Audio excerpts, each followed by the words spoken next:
Yeah, DB. Oh, just cleaning out the deadwood. Okay. Look, Mr. Cannell, I just can't afford to be without work right now, not even for a day. I've got a mother and 2 kid sisters. More good luck telegrams. Well, you know how it is. I've just got to keep on working, see? Sorry, sister. I was sent down here to clean house. I told you I can't use your column anymore. It's lavender and no lace. Send those other people in. I'll tell you what I'll do. I get $30 a week. I'll take 25, 20 if necessary. I'll do anything you say. It isn't the money. We're after circulation. What we need is fireworks. People who can hit with sledgehammers. Start arguments. Oh, I can do that. I know this town inside out. Oh, give me a chance, All please. right, come in. Cashier's got your check. Who are these people? Gibbs, Frawley, Cunningham, Giles. Hey, you sister. Don't forget to get out your last column before you pick up your check.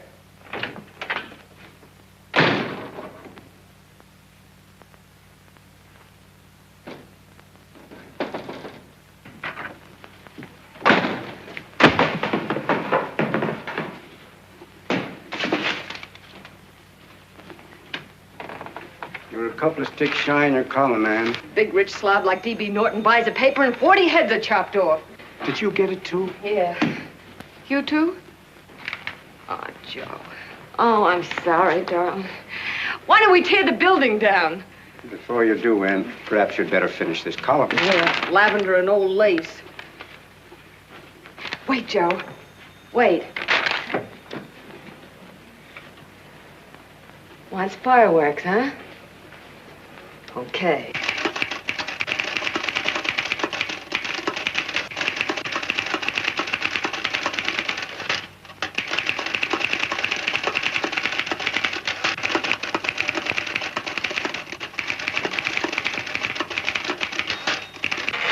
Here.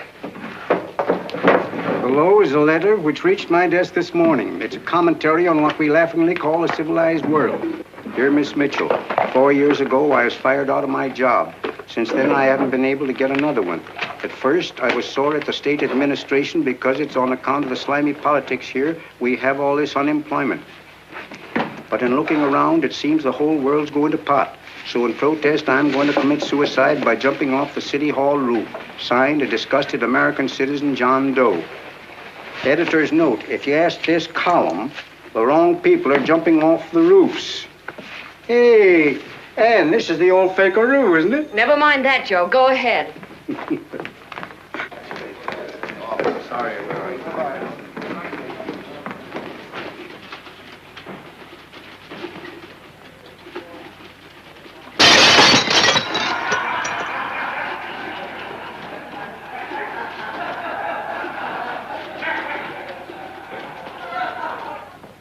And it's because of the slimy politics that we have all this unemployment here. There it is.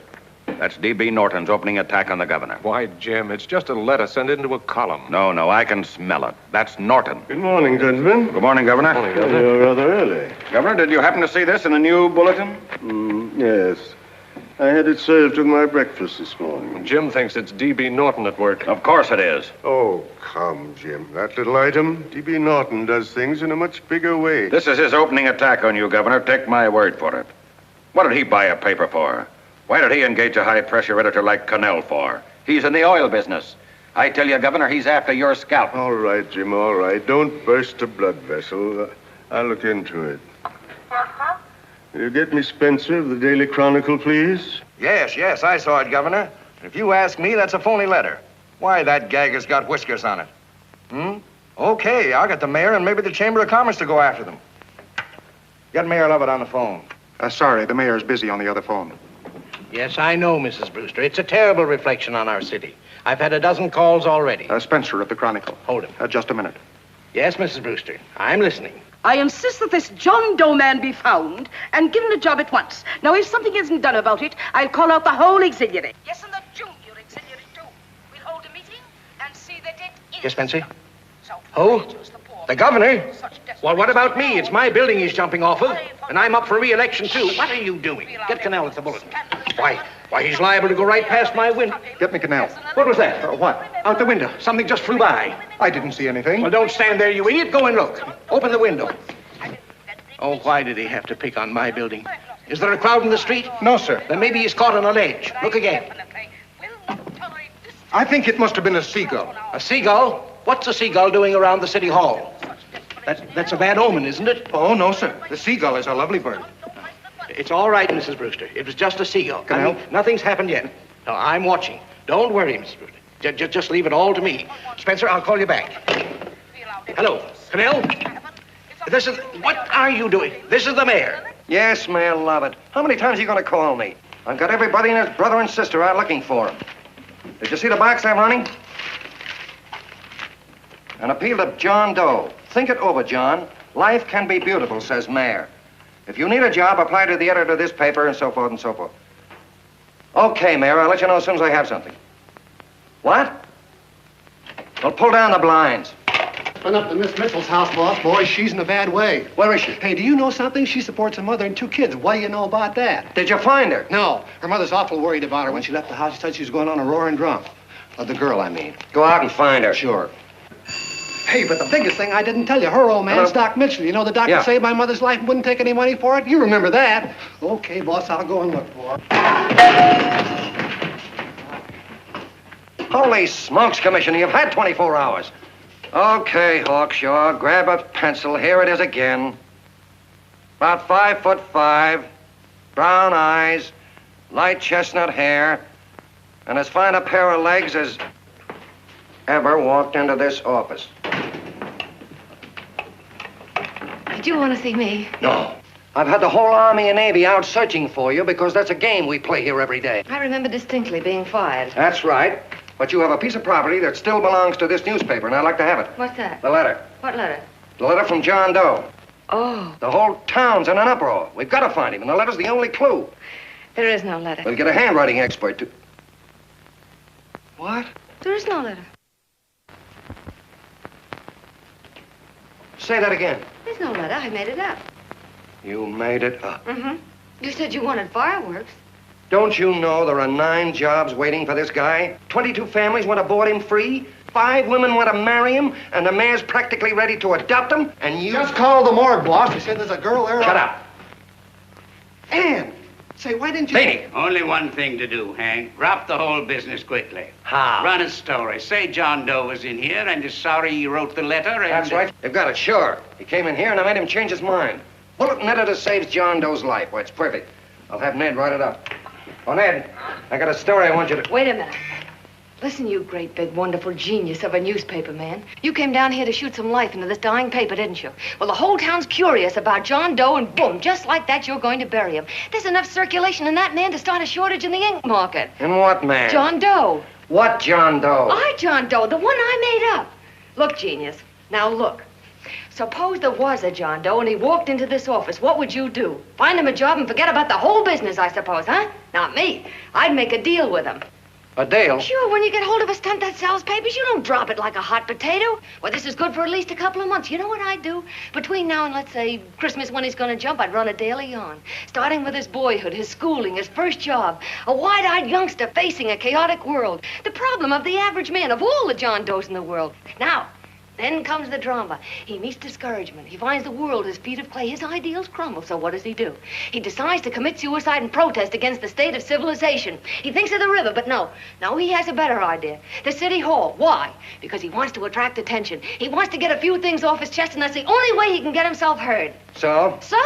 So he writes me a letter, and I dig him up. He pours out his soul to me. And from now on, we quote, I protest by John Doe. He protests against all the evils in the world. The greed, the lust, the hate, the fear. All of man's inhumanity to man. Arguments will start. Should he commit suicide or should he not? People will write in pleading with him. But no, sir. John Doe will remain adamant. On Christmas Eve, hot or cold, he goes.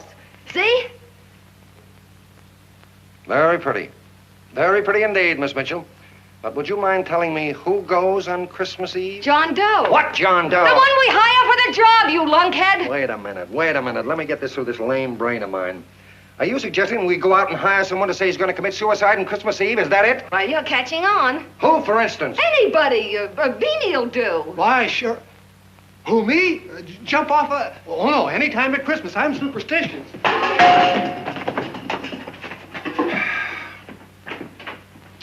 Miss Mitchell, do me a favor. Will you go on out and get married and have a lot of babies, but Stay out of newspaper business. Better get that story in, Hank. It's getting late. You're supposed to be a smart guy. If it was raining $100 bills, you'd be out looking for a dime you lost someplace. Holy smokes, wasting my time listening to this mad woman. Look, Chief, look at the Chronicle. It's running on John Doe. They say it's a fake. Why, the no good, the...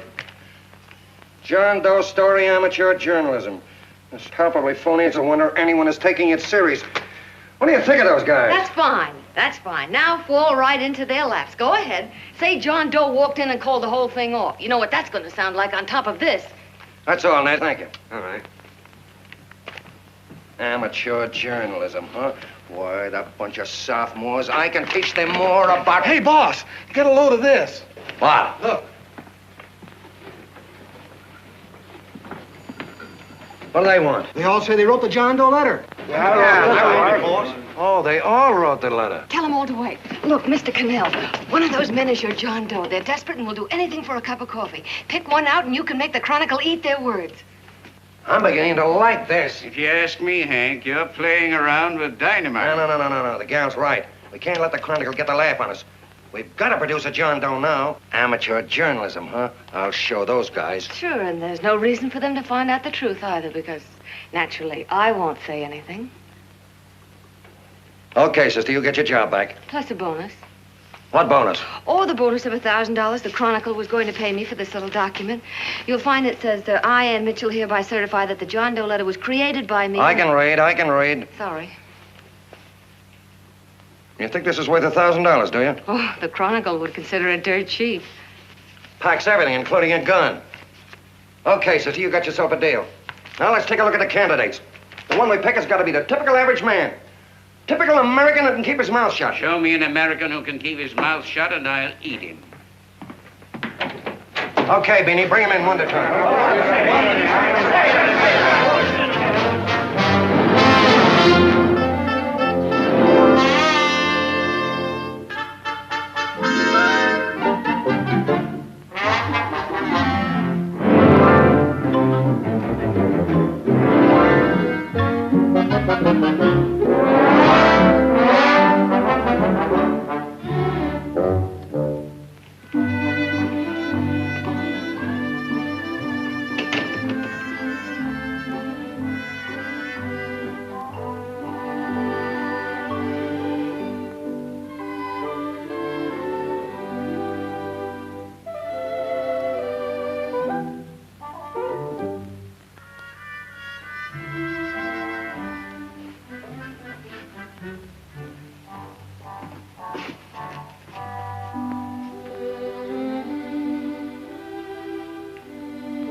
Did you write that letter to Miss Mitchell? No, I didn't. What are you doing up here, then? Well, the paper says there were some jobs around loose. Thought there might be one left over. Had any schooling? Yeah, a little. What do you do when you work? I used to pitch. Baseball? Yeah, till the wing went bad. Where'd you play? Bush leagues, mostly. How about family? Got any family? No. Oh, just traveling through, huh? Yeah, me and a friend of mine. He's outside. Looks all right. Oh, it's perfect. A baseball player. What could be more American? I wish he had a family, though. Be less complicated without a family. Look at that face. It's wonderful. They'll believe him. Come on. What's your name? Willoughby. John Willoughby. Long John Willoughby, they called me in baseball. Would you like to make some money? Yeah, maybe.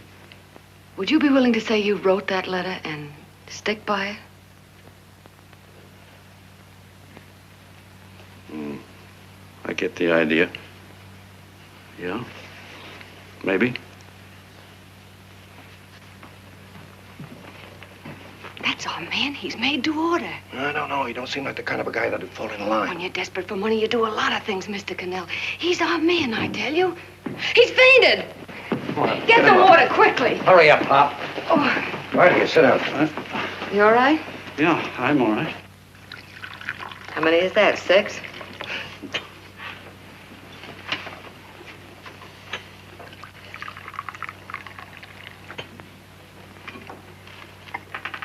Pretty hungry, weren't you?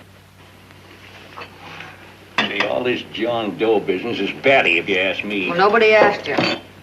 Trying to improve the world by jumping off buildings. You couldn't improve the world if the buildings jumped on you. Don't mind the colonel. He hates people. He likes you well enough to stick around. Well, that's because we both play doohickeys. I met him in a boxcar a couple of years ago. I was fooling around with my harmonica, and he comes over and joins in. I haven't been able to shake him since.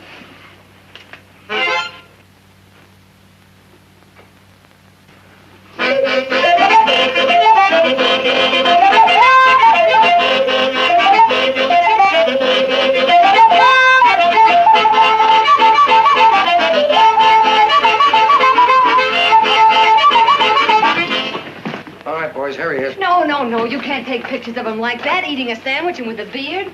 But he's going to jump off a building. Yes, but not because he's out of a job. That's not news. This man's going to jump as a matter of principle. Well, maybe you're right. We'll clean him up and put him in a hotel room under bodyguards. We'll make a mystery out of him. Did you speak to Mr. Norton? Thinks it's terrific. Says for us to go the limit. Wants us to build a bonfire under every big shot in the state. Oh, swell. Is that the contract? Yeah. What's he doing here? Friend of his. They play duets together. Duets? But can we trust him? Oh. I trust him. Oh, you trusted me. Well, that's fine. I suppose he trusts you, too. Oh, stop worrying. He's all right. Okay, but we don't want more than a couple of hundred people in on this thing. Now, the first thing I want is an exact copy of the John Doe letter in your own handwriting. I've got it already. Here. No, that's fine. Now, I want you to sign this agreement. It gives us an exclusive story under your name, day by day, from now until Christmas. On December 26th, you get one railroad ticket out of town. And the bulletin agrees to pay to have your arm fixed. That's what you want, isn't it? Yeah, but it's got to be by Bonesetter Brown. Okay, Bonesetter Brown goes. Here, sign it. Meanwhile, here's $50 of spending money. That's fine. Beanie? Yes, boss. Take charge of him. Get him a suite at the Imperial and hire some bodyguards. Yeah, and some new clothes, Beanie. Think we better have him to Laos? Yeah. Both of them? Yes, both of them, but don't let them out of your sight. Hey, Beanie, gray suit, huh? Yeah. Okay, fellas.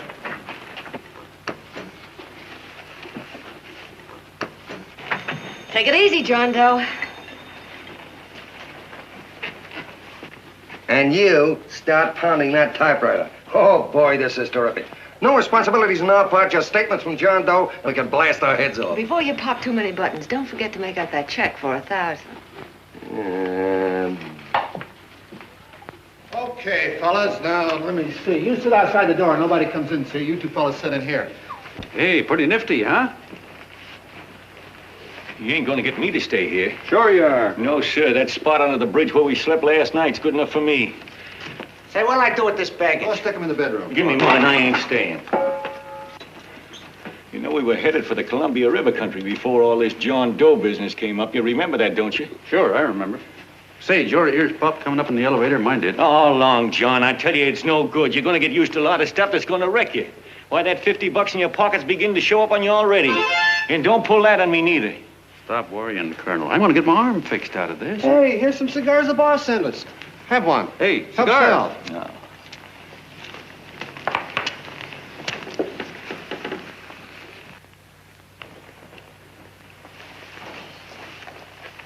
Say, I'll bet you even the major leaguers don't rate an outfit like this. Here, make yourself comfortable.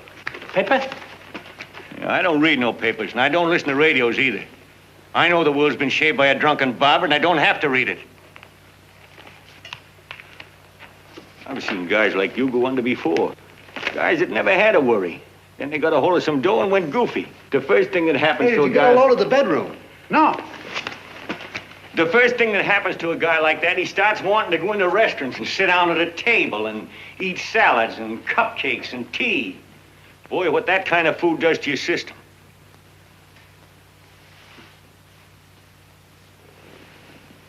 The next thing the dope wants is a room. Yes, sir, a room with steam heat and curtains and rugs. And before you know it, he's all softened up and he can't sleep unless he has a bed. Hey, stop worrying, Colonel. $50 ain't gonna ruin me. I've seen plenty of fellas start out with $50 and wind up with a bank account. Hey, what's the matter with the bank account anyway? And let me tell you, Long John, when you become a guy with a bank account, they got you. Yes, sir, they got you. Who's got him? The helots. Who? Hey, there's the City Hall tower I was supposed to jump off of. It's even higher than this. Who's got him? The helots. Woo! Hey, wait a minute! You're not supposed to jump on Christmas Eve. Do you want to get me in a jam? If it's going to get you in the jam, I'll do you a favor. I won't jump. And when they got you, you got no more chance than a road rabbit. Hey, who'd you say was going to get him? Say, is this one of those places where you ring if you want something? Yeah, just use the phone. Boy, I've always wanted to do this. Hey, Doc, look. Look, Doc. Give me that again, will you? Who's going to get him? The helots. Who are they? Listen, Sucky, you ever been broke? Sure, mostly often. All right. You're walking along. Not a nickel in your jeans. You're free as the wind. Nobody bothers you. Hundreds of people pass you by in every line of business. Shoes, hats, automobiles, radios, furniture, everything. And they're all nice, lovable people. And they let you alone. Is that right? Then you get a hold of some dough, and what happens? All those nice, sweet, lovable people become helots. A lot of heels. They begin creeping up on you, trying to sell you something. They get long claws, and they get a stranglehold on you. And you squirm, and you duck, and you holler, and you try to push them away, but you haven't got a chance. They got you. First thing you know, you own things. A car, for instance. Now your whole life is messed up with a lot more stuff. You get license fees, and number plates, and gas, and oil, and taxes, and insurance, and identification cards, and letters, and bills, and flat tires, and dents, and traffic tickets, and motorcycle cops, and courtrooms, and lawyers, and fines, and 1,000,001 other things. And what happens? You're not the free and happy guy you used to be. You gotta have money to pay for all those things. So you go after what the other fellas got. And there you are. You're a helot yourself.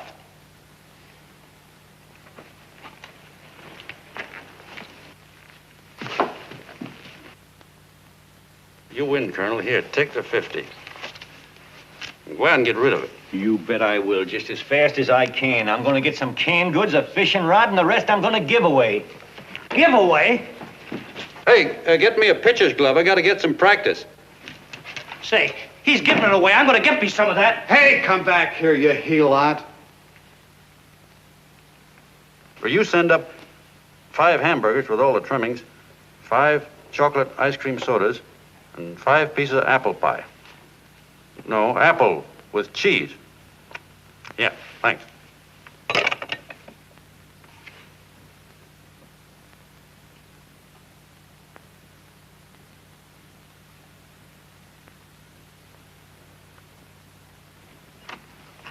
Hello there. Well, well. If it isn't the man about town. All set, Miss Ann. Oh, yes. Let's go. Let's see, we want some action in these pictures. Action? That's good. No. This man's going to jump off a roof. Oh. Here, wait a minute. Let me comb your hair. Sit down. Yeah, that's better.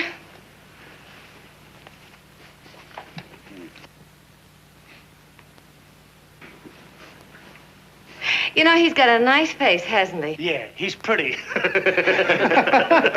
Here, sit down. Quiet, egghead. All right, now a serious expression. Can't. I'm feeling too good. Oh, come on now. This is serious. You're a man disgusted with all of civilization. With all of it? Yes, you're sore at the world. Come on now. Oh, crabby guy, huh? Yeah. No.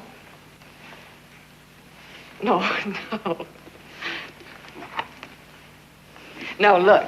You don't have to smell the world. Well, all those guys in the picture Never mind stand- those guys. All right, stand up. Now, let's see what you look like when you protest. Against what? Against anything, just protest. You got me. Oh, look, I'm the umpire, and you just cut the heart of the plate with your fast one, and I called it a ball. What would you do? Oh, you did, huh? Yeah. Why can't you call him right, you boneheaded... Grab it, Eddie, grab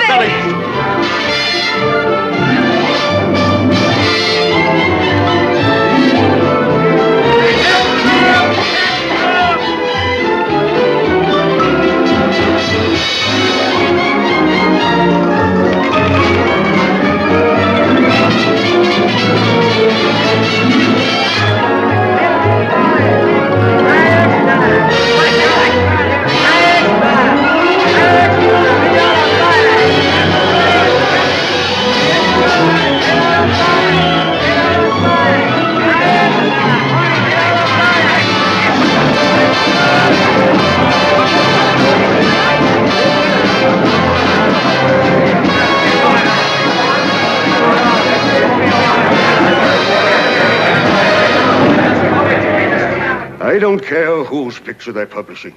I still say that this John Doe person is a myth, and you can quote me on that. And I'm going to insist on his being produced for questioning. You know as well as I do that this whole thing is being engineered by a vicious man with a vicious purpose, Mr. D.B. Norton.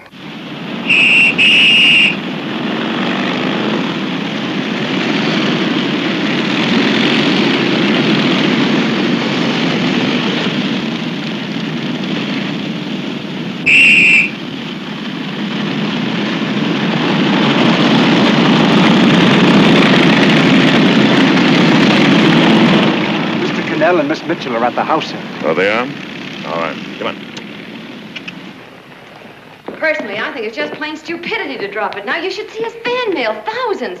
Why, it's going over like a house afire. What are you afraid of, Canal? It's doubled our circulation. Yeah, but it's got everybody sore. Ads are being pulled. The governor's starting a libel suit. What's more, they all know John Doe's a phony, and they insist on seeing Well, what about it? Let them see him. We'll go on one better. They can also hear him. You own a radio station, Mr. Norton. Why not put him on the air? Watch out for this dame, DB. She'll drive you batty. Oh, Look, we can't let him get to this Bush League pitcher and start pumping him. Good night. Now, tell him what that screwball might do. I walk in yesterday, here he is, standing on a table with a fishing pole, fly casting. Take my advice and get him out of town before this thing explodes in our faces. If you do, Mr. Norton, you're just as much of a dumb cluck as he is. Excuse me. No, you got yourself a meal ticket and you hate to Sure, let go. it's a meal ticket for me, I admit it, but it's also a windfall for somebody like Mr. Norton who's trying to crash national politics. That's what you bought the newspaper for, isn't it? You want to reach a lot of people, don't you? Well, put John Doe in the air and you can reach 130 million of them. He can say anything he wants and they'll listen to him. All right, we'll forget the governor and the mayor and all the small fry like that. This can arouse national interest. If he made a hit around here, he can do it every place else in the country. And you'll be pulling the strings, Mr. Norton. Go down to the office and arrange for some radio time. What, DB, you're not going to fall... as soon as possible. Okay. I just came in to get warm myself. Come on, let's go. Don't you go. I want to talk to you.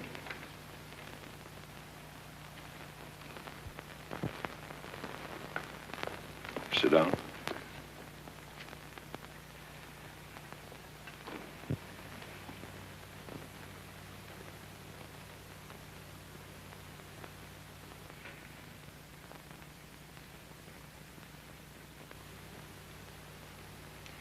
Hey, this John Doe idea was yours, huh?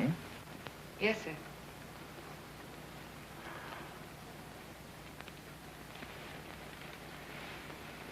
How much money do you get? $30. $30. Well, what are you after? I mean, what do you want? A journalistic career? Money. Money? Well, I'm glad to hear somebody admit it. Do you suppose you could write a radio speech that would put that fellow over? Oh, I'm sure I can. Do it, and I'll give you $100 a week. $100? That's only the beginning. You play your cards right, and you'll never have to worry about money again.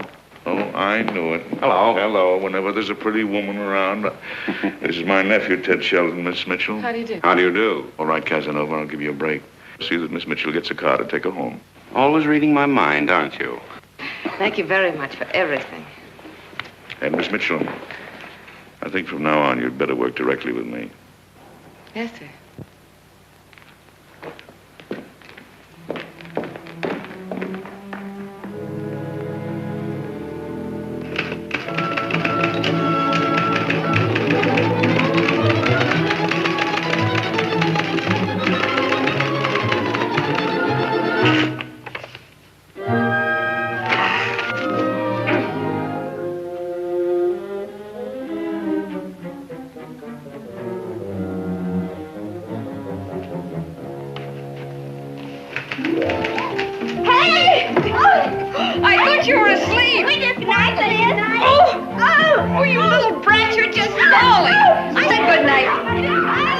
Come, children. It's past your bedtime. Go on, Mama.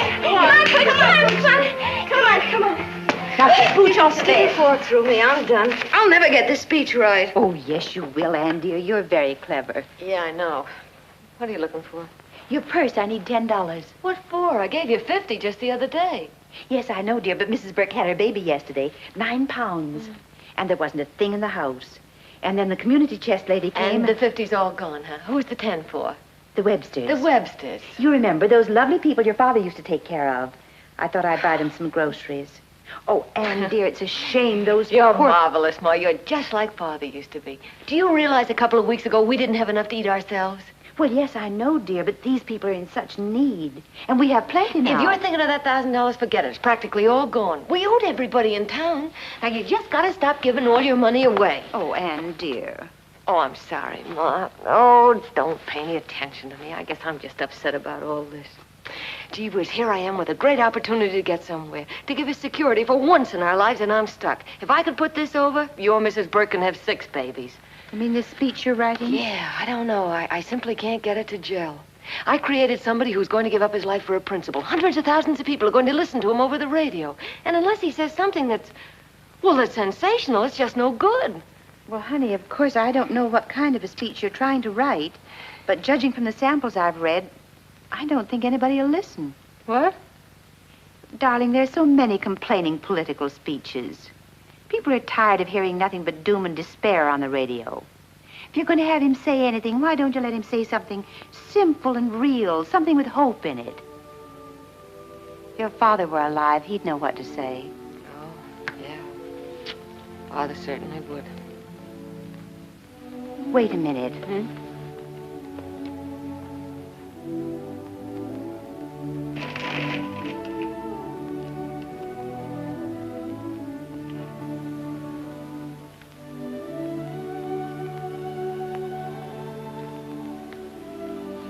That's your father's diary, Anne. Father's... I never knew he had a diary. There's enough in it for 100 speeches. Things people ought to hear nowadays. You be careful of it, won't you, dear? It's always helped to keep your father alive for me. You bet I will, Ma. Wait a minute. John Doe don't want to sign no autographs. Well, what does he do all day? What does he do all day? He's writing out his memories. Sorry, lady, you can't see Mr. Doe. He wants to be alone. No, he just sits around all day and commutes with himself.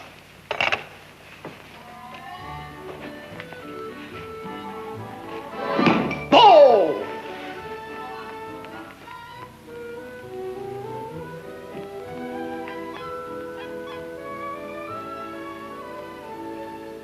I don't know how you're going to stand it around here till after Christmas.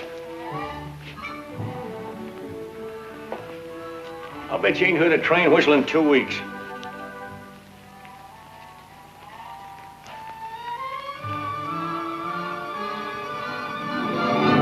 Steve, right!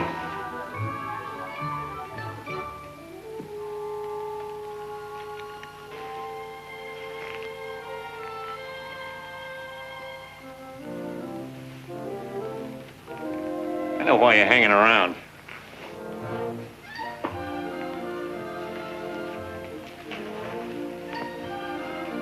You're stuck on the girl.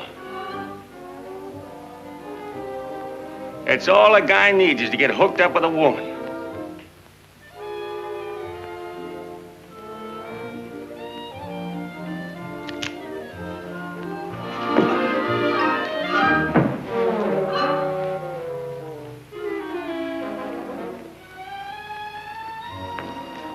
What was that, a single? First baseman dropped the ball. Butterfingers. Tough luck, pal.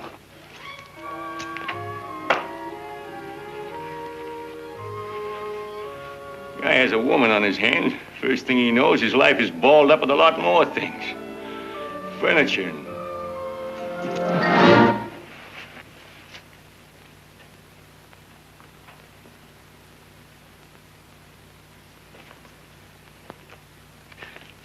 Did you get him? You're out. Swell. What's this, the end of the 8th? 9th.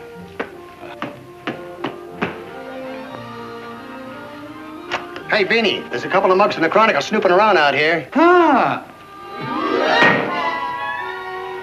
Come on, Angel Face. Gangway. What's the score, Angel Face? 3-2, our favor. Gee, that's great.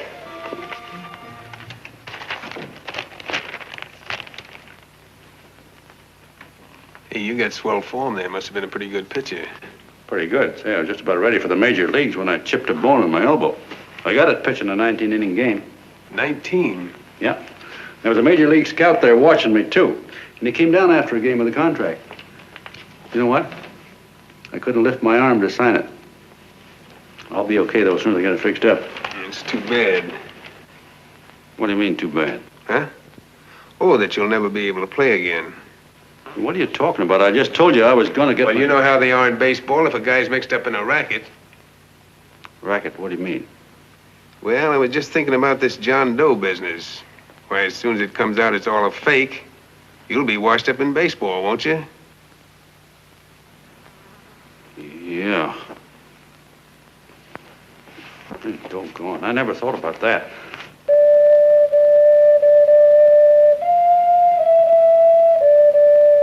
Gosh. And another thing, what about all the kids in the country? The kids that idolize ball players. What are they going to think about you? Yeah. Hey, Colonel. Did you hear that? I gotta figure some way out of this thing. The elevators are still running. I know one way you can do it. How? Well, when you get up there on the radio, all you have to do is to say the whole thing's a frame-up. Make you a hero sure as you're born. Yeah, but how am I gonna get my arm fixed? Well, that's a cinch. I know somebody that'll give you $5,000 just to get up on the radio and tell the truth. $5,000? Yeah, $5,000, and he gets it right away. You don't have to wait till Christmas. Look out, Long John. They're closing in on you. Say, who's putting up this dough? Fellow runs the Chronicle. Here's the speech you make, and it's all written out for you. $5,000. Holy mackerel, I can see the helots coming, the whole army of them. It's on the level.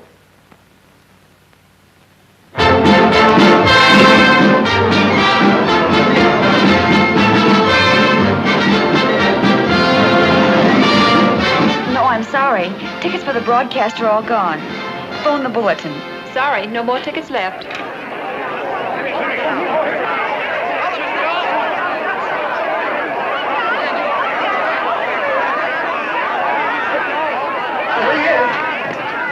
Hello, John. All set for the big night? Swell. Turn around. One moment. Now stand still. Hold it, Mr. Doe. Hold it. A big smile, Mr. Doe. Okay, Jeannie, that's all. Take him out. Now, look, John, here's the speech. It's in caps and double spaced. You won't have any trouble reading it. Not nervous, are you? No. Of course not. He wouldn't be. Who? John Doe, the one in there. Hey, don't let your knees rattle. It picks up on the mic. Oh, Beanie, you needn't be nervous, John. All you have to remember is to be sincere. Pick up that phone, Miss Mitchell. It's for you. Okay. Hello? Yes, Mother. Oh, thank you, darling. Oh, there he is, the poor dear man. Oh, good luck to you, Mr. Doe. We want you to know that we're all for you. The girls all decided that you're not to jump off any roof at all. Even if we have to we'll stop it. You got the speech I gave you? Yeah. Now, look. I'll give this money to the colonel just as soon as you get started. We'll have a car waiting at the side entrance for you. Okay. How'd you get in here? Huh? Oh, I just came in to wish him luck. Come on, out. Mother says good luck, too.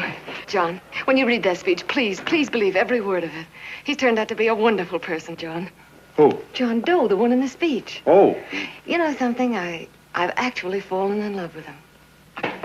All right, there he is, sister. Now, come on, plenty of both. What's the idea? No, that's too much. That's not so much. Come on, that's it. Oh, this is no time for cheap publicity, Mr. Cannell. Listen, if that guy lays an egg, I want to get something out of it.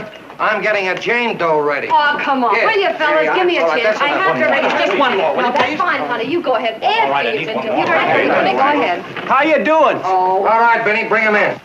Holy smoke, a half a helot. There you are, boss, just like you ordered. Symbols of little people. Okay, get him up. All right, young fella. This is ridiculous, Mr. Cannell. Come on, give me a chance. The man's on the air. Come on, look at him. Oh, fellas, I told you could have all the pictures you want. No, come on, ask. You can have a... Come on, that's right. Afterwards, you can get all the pictures you want. Thank you very much. Come on, will you? Afterwards, that's right. Come on, Snooks, you better bail out. Okay, goodbye, Mr. Doe. Beanie. All right. Better get ready. 1 minute to go. Wow, hey, 1 minute to go and the score is nothing to nothing. Now, please, John, you won't let me down, will you? Will you? Of course you won't. If you'll just think of yourself as the real John Doe. Listen, everything in that speech are things a certain man believed in. He was my father, John. And when he talked, people listened. And they listened to you, too. Funny. You know what my mother said the other night?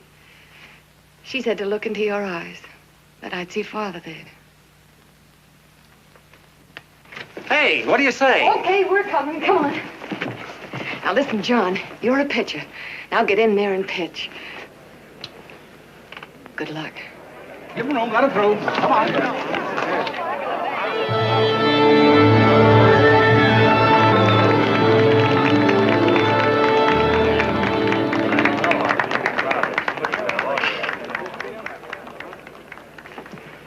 Hey, let's get out of here. There's the door right there. Hey, what are you doing here? That's what I'd like to know. Come on, out. Hey, he's a friend of mine. Never mind, let him alone. He's all right. I'll be right over there pulling for you. No, John, over here.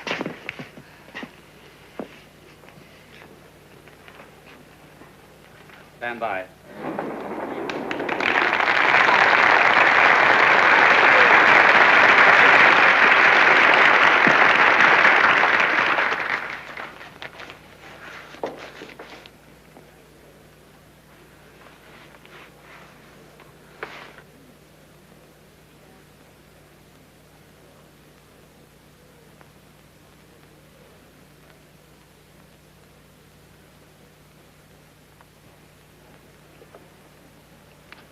Phone the Chronicle. Tell them to start getting those extras out.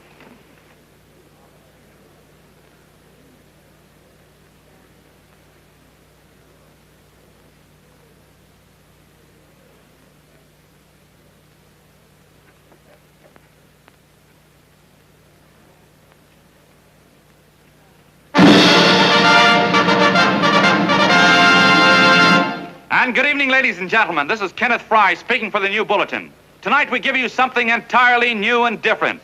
Standing beside me is the young man who has declared publicly that on Christmas Eve he intends to commit suicide, giving as his reason, quote, "I protest against the state of civilization," end quote.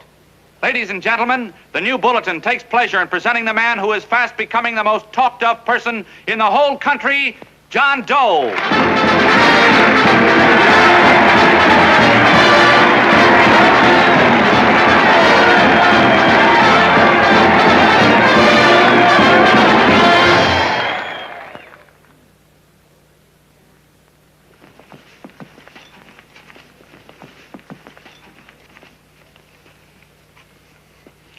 Ladies and gentlemen, I am the man you all know as John Doe. I took that name because it seems to describe the average man. And that's me. And that's me. Well, it was me before I said I was going to jump off the city hall roof at midnight on Christmas Eve. Now I guess I'm not average anymore. Now I'm getting all sorts of attention. From big shots, too. We've been double-crossed. The mayor and the governor, for instance. They don't like those articles I've been writing. You're an imposter, young fella. That's a pack of lies you're telling. Who wrote that speech for you? Benny, get that gun. Hey, Ken. Hey, what do you think you're getting? That's what I want to know. Publicity stuff from the bullet. That's what it is. Spencer. Ladies and gentlemen, the disturbance you just heard was caused by someone in the audience who tried to heckle Mr. Doe. The speech will continue.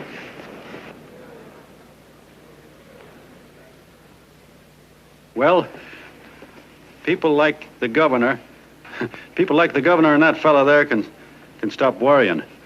I'm not going to talk about them. I'm going to talk about us, the average guys, the John Does. If anybody should ask you what the average John Doe is like, you couldn't tell him because he's 1,000,001 things. He's Mr. Big and Mr. Small. He's simple and he's wise. He's inherently honest, but he's got a streak of larceny in his heart. He seldom walks up to a public telephone without shoving his finger into the slot to see if somebody left a nickel there.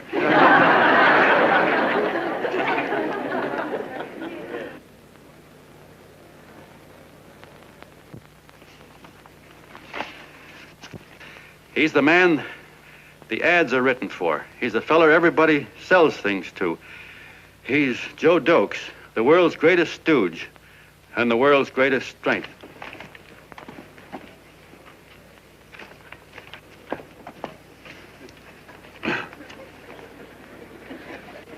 Yes, sir. Yes, sir, we're a great family, the John Does. We are the meek who are supposed to inherit the earth. You'll find us everywhere.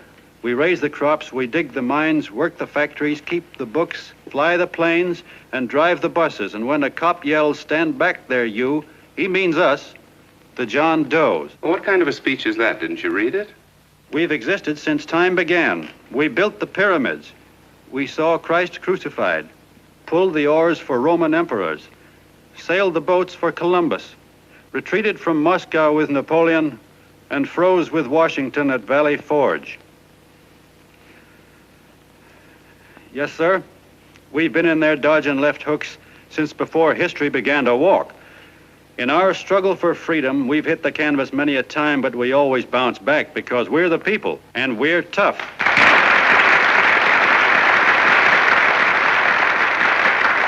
They've started a lot of talk about free people going soft, that we can't take it. That's a lot of hooey. A free people can beat the world at anything, from war to tiddlywinks, if we all pull in the same direction.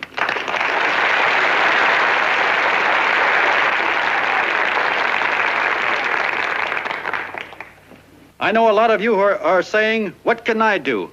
I'm just a little punk. I don't count." Well, you're dead wrong. The little punks have always counted, because in the long run, the character of a country is the sum total of the character of its little punks.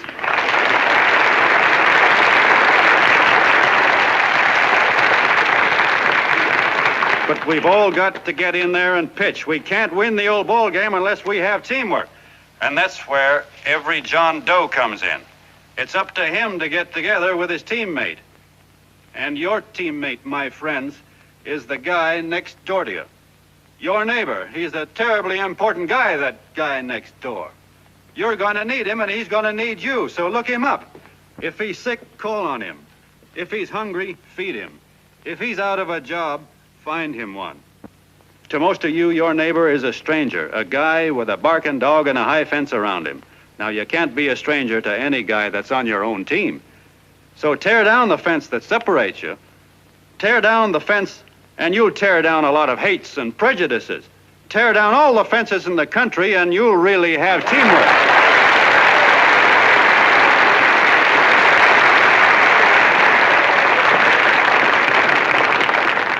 I know a lot of you are saying to yourselves, he's asking for a miracle to happen. He's expecting people to change all of a sudden.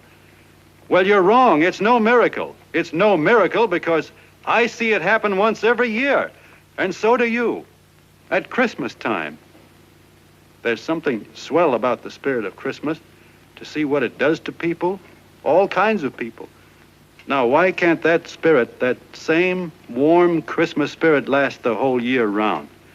Gosh, if it ever did, if each and every John Doe would make that spirit last 365 days out of the year, we'd develop such a strength, we'd create such a tidal wave of goodwill that no human force could stand against it. Yes, sir, my friends. The meek can only inherit the earth when the John Does start loving their neighbors. You better start right now. Don't wait till the game is called on account of darkness. Wake up, John Doe. You're the hope of the world.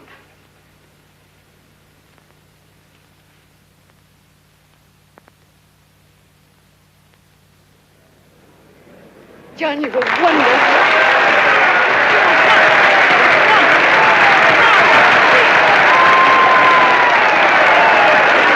Let's get out of here. Now you're talking.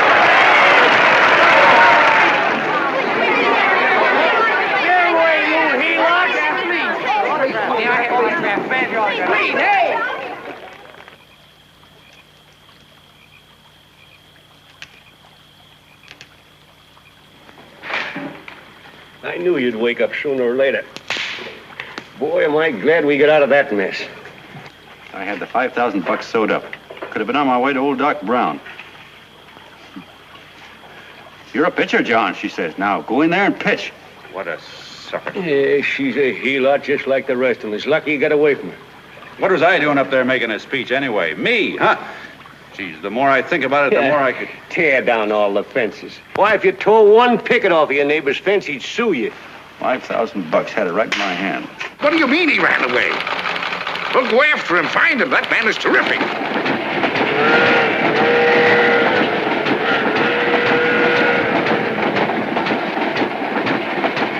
Columbia River, here we come.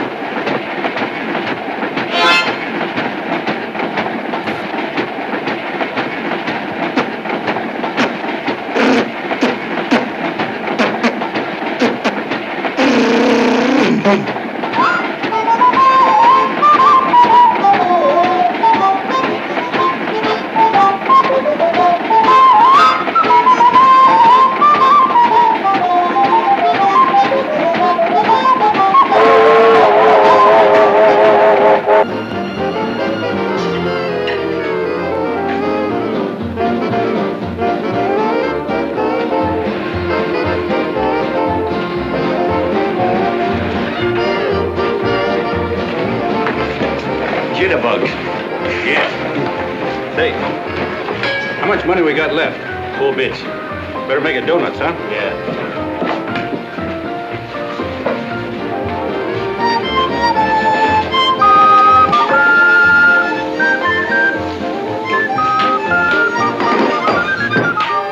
What'll it be, gents?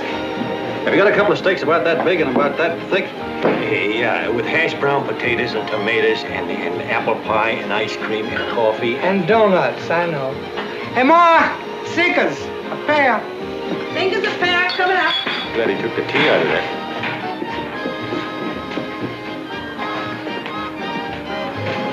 Hey, look. Join the John Doe Club. John Doe Club?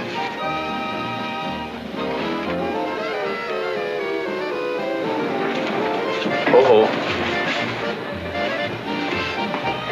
You John Doe? Who? John Doe. Ah, you need glasses, buddy. Oh, but it's a spitting image of John Doe. Yeah, but his name is Willoughby. Oh, I'm John Willoughby. I'm a baseball player. Sure. Oh, no, I'd know that voice anyway. You can't kid me. You John Doe. Hey, Ma! Ma! That's John Doe. John Doe? Yeah, sitting right there, big as life. Who'd you say it was? John Doe, the big guy there. Pictures in the paper. That's John Guy. John Doe. John Doe. Sitting right there, John Doe. Hey, operator. Dan's Beanery. Look, call everybody in town. John Doe was just in my place. Yeah, he ordered donuts.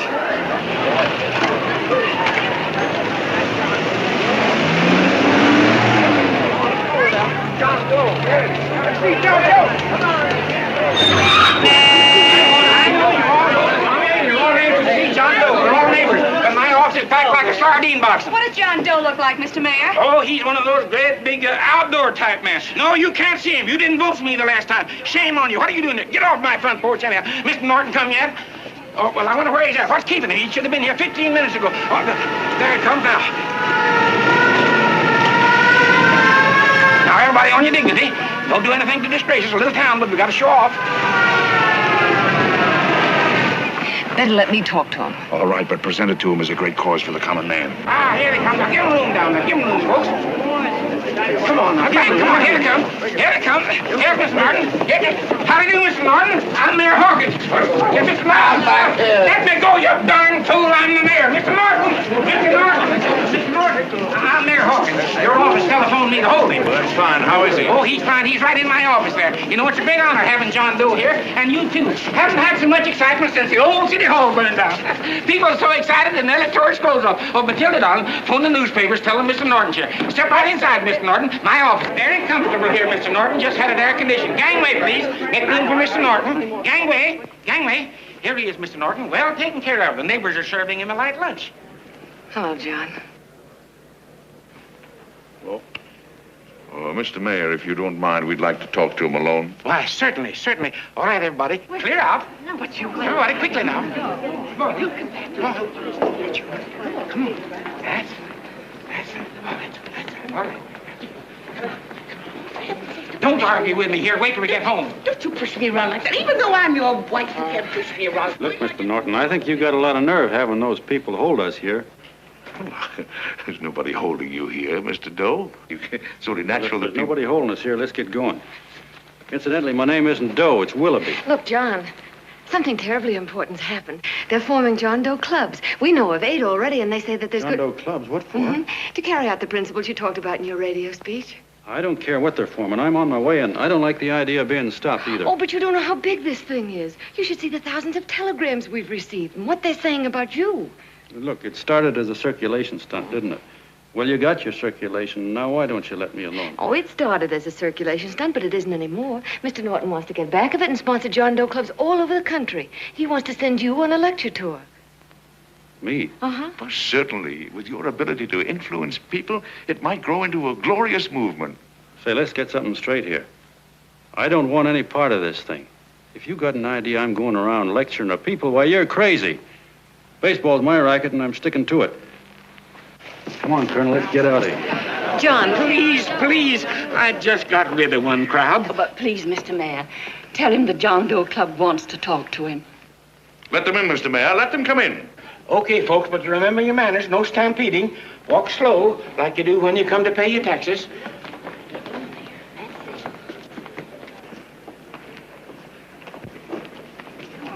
Okay. All right, give me a chance. Come right in. My name's Bert Hanson, Mr. Doe. I'm the head soda jerker at Schwabacker's drugstore. Well, sir, you see, me and my wife, we heard your broadcast, and we got quite a bang out of it. Especially my wife.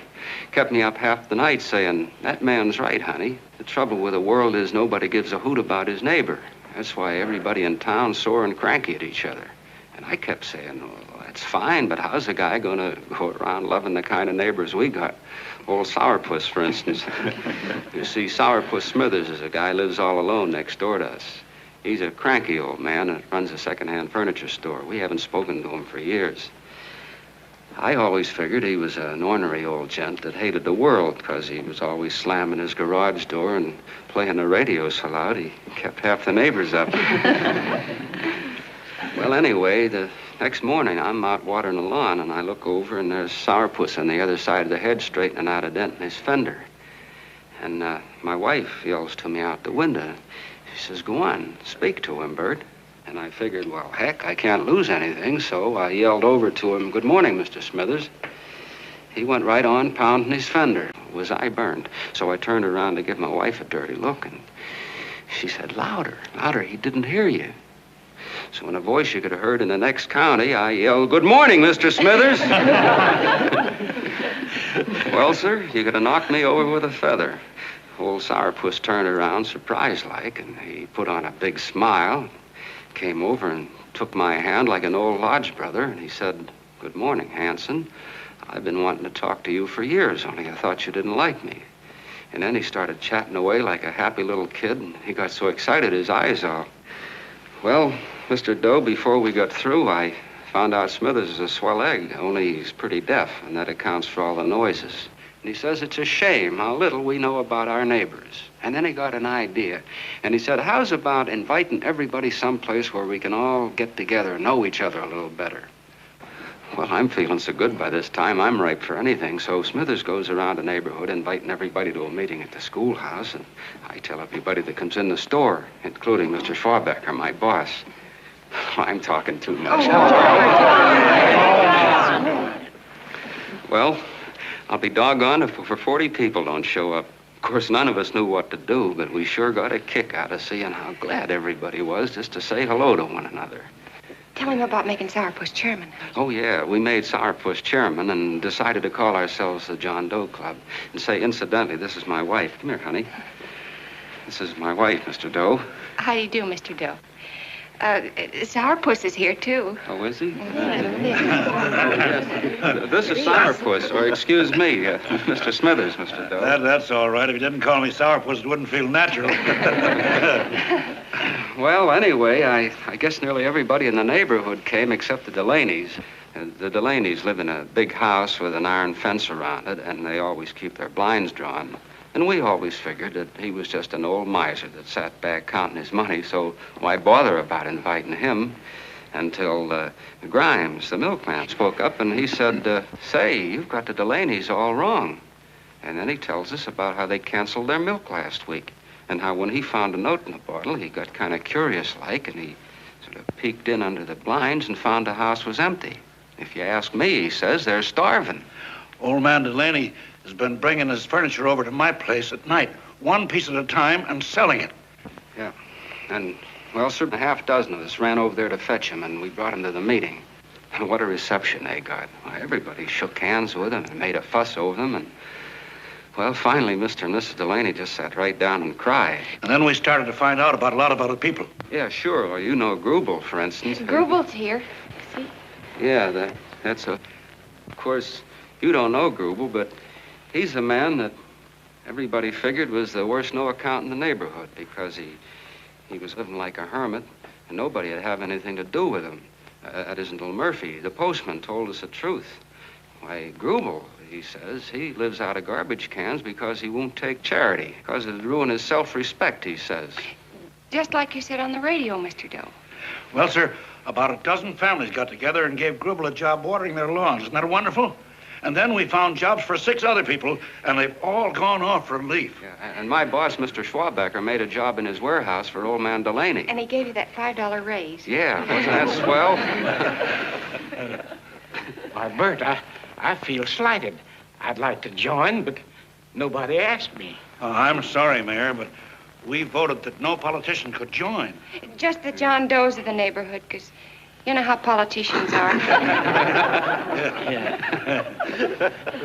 Well, the reason we wanted to tell you this, Mr. Doe, was just to give you an idea of what you started. And from where I'm sitting, I don't see any sense in you jumping off any building. No. Well, thank you for listening. Goodbye, Mr. Doe. You're a wonderful man. And it strikes me you can be mighty useful walking around for a while. Hey, goodbye, Mr. Doe.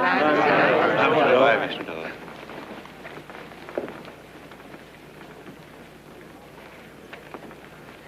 I'm Mrs. Delaney, Mr. Doe. And God bless you, my boy.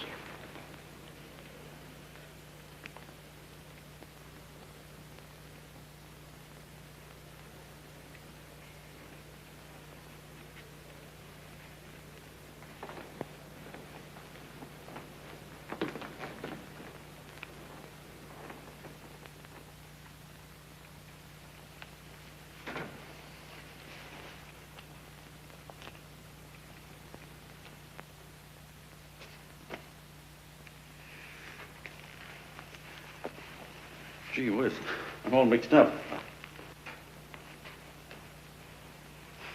I don't get it.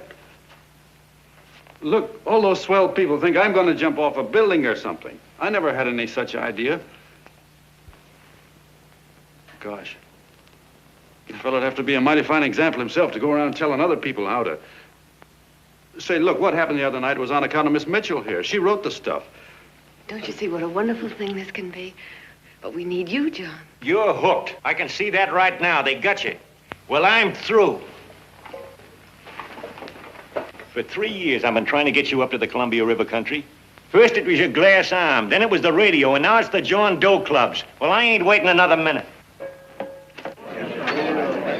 Gangway, you helots. Hey, Colonel, wait a minute. Hey, Colonel!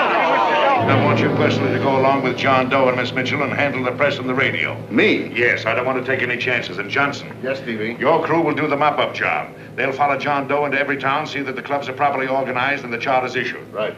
There are only 8 flags up there now. I want to see that map covered before we get through.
they made demands, I'd understand it. But the John Does ask for nothing.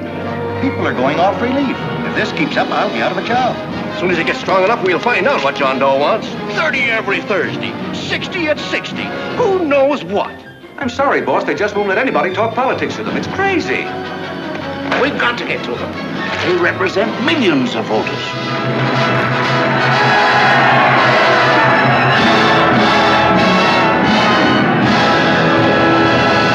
I tell you, ladies and gentlemen, this thing has been nothing short of a prairie fire. We've received so many applications for charters to the John Doe clubs, we haven't been able to take care of them. I'd hate to have that many pins stuck in me.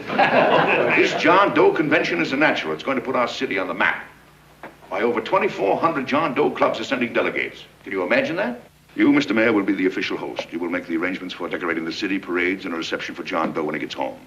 And don't wear your high hat. No high hat? No high hat. And from you, Cannell, I want a special John Doe edition every day until the convention is over. And now, if you will, please step into the outer office and look your prettiest because there are photographers there to take pictures of this committee. Don't worry, D.B. Everything will be taken care of. Isn't it all too wonderful? Gather down here in a nice group now. Get a nice picture of you. Oh, Mr. Mayor, would you step down in front row, please? You ladies get close to him. That's it. Well, I don't get it. Get what? Look, D.B., I'm supposed to know my way around. This John Doe movement has cost you a fortune. Now, this convention is going to cost plenty. Well? Well, I'm stuck with 2 and 2, and I'm a sucker if I can make 4 out of it. Where do you come in? I'll have the satisfaction of knowing that my money has been spent for a worthy cause. I see. I better stick to running the paper, huh? I think maybe you better had. And Cannell, I'd like to have the John Doe contract, all the receipts for the money we advanced him, and the letter Miss Mitchell wrote, for which I gave her $1,000. Yes, sure. Well, we leave for the airport. Half an hour. Is that Johnny boy's room? Better hustle him up. He'll be ready on time. He's packing. Ah, good. Did you see his picture on the cover of Time? Yeah. I gotta give you credit, Annie girl. I've handled a good many big promotions in my time. Everything from a World's Fair to a channel swimmer. But this one has certainly got me spinning. And now a John Doe convention. Wow. Say, if you could only get him to jump off the City Hall roof on Christmas Eve, I'd guarantee you 500,000 people there. Charlie. Huh? What do you make of him? Oh, Johnny boy? Well, I don't know what angle you want, but I'll give it to you quick. Number 1, he's got great yokel appeal, but he's a nice guy. Number 2, he's beginning to believe he really wrote that original suicide letter that you made up. Number 3, he thinks that you're Joan of Arc or something. Yeah, I know. Number 4, well, you know what number 4 is. He's nuts about you. Yeah, it's running out of his ears. You left out number 5. We're all heels, me especially. Holy smoke. Come in.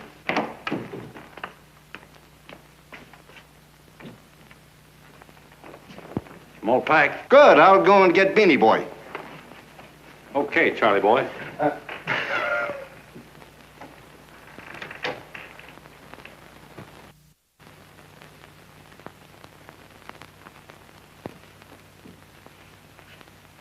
Can I help you pack? No, thank you.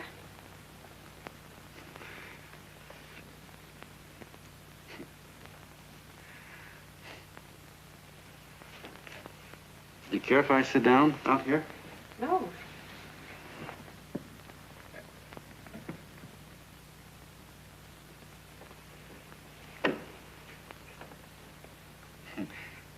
You know, I had a crazy dream last night. It was about you. About me? Yeah, sure was crazy. I dreamt I was your father.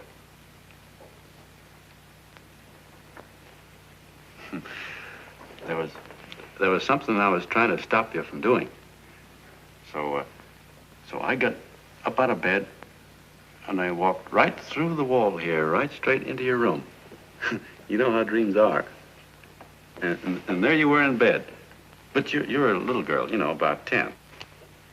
And very pretty, too. So I shook you, and the moment you opened your eyes, you hopped out of bed and started running like the devil in your nightgown. You ran right out the window there, and you ran out over the tops of buildings and roofs and everything for miles. And I was chasing you.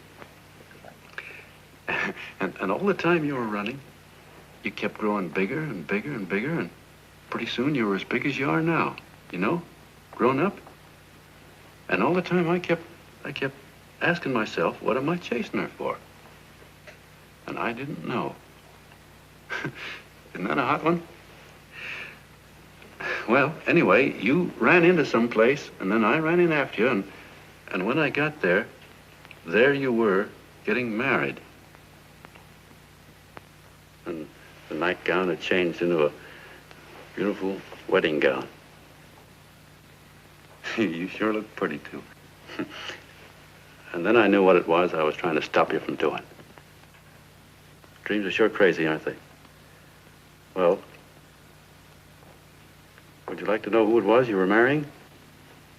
Oh, a tall, handsome Ubangi, I suppose. No, not that bad. It was that fellow that sends you flowers every day. Yeah, what's his name? Mr. Norton's nephew? Ted Sheldon. Yeah, that's the one. But here's the funniest part of it all. I was the fellow up there doing the marrying, you know, the justice of peace or something. You were? I thought you were chasing me. Well, yes, I was, but I was your father then, you see. But the real me, John Doe, or that is, Long John Willoughby, I was the fellow up there with the book. You know what I mean? I guess so. Then what happened? Well, I took you across my knee and I started spanking you. That is, I didn't do it. I mean, I did do it, but it wasn't me, you see. I was your father then. Well, I held you across my knee and I said, Annie, I won't allow you to marry a man that's just rich or that has his secretary send you flowers. The man you marry has got to swim rivers for you. He's got to climb high mountains for you. He's got to slay dragons for you. He's got to perform wonderful deeds for you. Yes, sir. And all the time, the guy up there, you know, with the book, me, just stood there nodding his head. And he said, go to it, Pop. Whack her one from me, because that's just the way I feel about it, too. So he said, come on down here and whack her yourself. So I came down and I whacked you a good one, see? Then he whacked you. And I whacked you another one. We both started whacking you like... Well, if you're through whacking her, come on, let's get going. Okay, fellas, right in here. You go out the side entrance. There's a bunch of autograph seekers out front. We'll be down with the bags in a minute. Come on, don't make a government project out of this. Hi, Benny. When's our plane take off again? Couple of minutes. How many people do you think we've talked to already, outside the radio, I mean? Oh, I don't know. About 300,000. 300,000. What makes them do it, Ann? What makes them come and listen and get up their John Doe clubs the way they do? I've been trying to figure it out. Look, John, what we're handing them are platitudes. Things they've heard 1,000,000 times. Love thy neighbor, clouds have silver linings, turn the other cheek. It's just a... Yeah, I heard them 1,000,000 times, too, but there you are. Maybe they're like me, just beginning to get an idea what those things mean. You know, I never thought much about people before. They were always just somebody to fill up the bleachers. And the only time I worried about them is when they didn't come in to see me pitch. You know, lately I've been watching them when I talk to them. I could see something in their faces. I could feel that they were hungry for something. You know what I mean? Maybe that's why they came. Maybe they're just lonely and wanted somebody to say hello to. I know how they feel. I've been lonely and hungry for something practically all my life.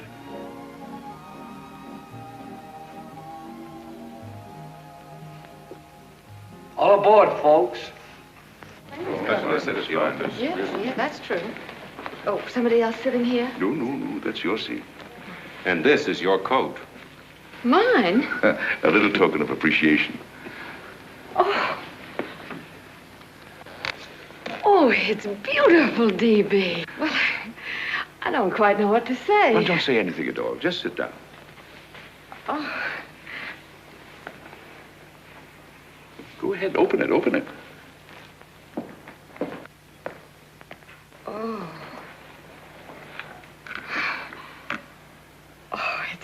lovely. And a new contract goes with it. Well, come on, spring it. You've got something on your mind. It must be stupendous. You know, that's what I like about it. Right to the point, like that. All right, Practical Annie, here it is.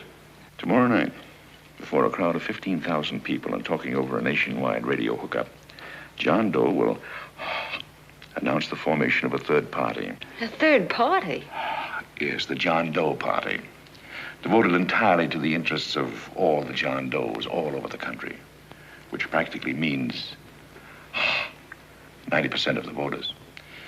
He will also announce the third party's candidate for the presidency.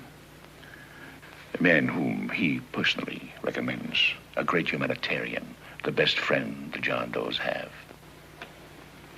Mr. D.B. Norton. Yes.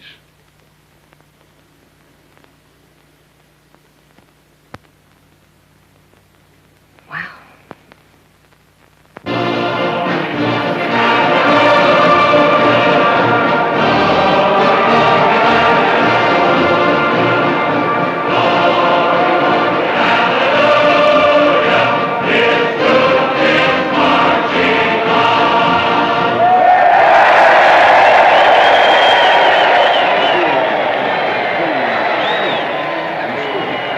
The opening of the convention is hours off. The delegates are already pouring into the ballpark by the droves, with lunch baskets, banners, and petitions asking John Doe not to jump off any roof. No matter how you look at it, it's still a phenomenal movement. These John Does, or the hoi polloi, as you've heard people call them, have been laughed at and ridiculed, but here they are, gay and happy, having traveled thousands of miles, their expenses paid by their neighbors, to come here to pay homage to their hero, John Doe.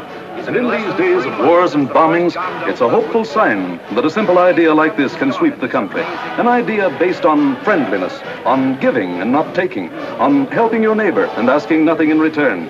And if a thing like this can happen, don't let any of your grumbling friends tell you that humanity is falling apart. This is John B. Hughes, signing off now and returning you to our main studio until 9 o'clock, when the convention will officially open. Oh, John, come in. Say, I'm kind of... It's raining out a little. That's all right. It's good to see you. Sit down. Thanks.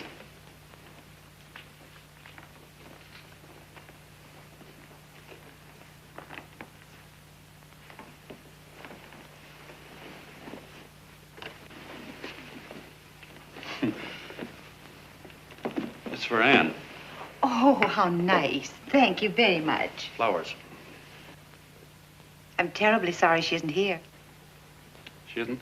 No, she just left. I'm surprised you didn't run into her. She went over to Mr. Norton's house. Oh. Did you want to see her about something important? Yeah. Well, no, it'll wait.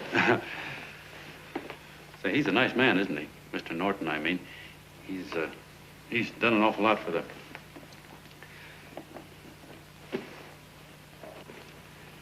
Well, say, my coat's pretty wet. I'm afraid I might have wet the couch a little.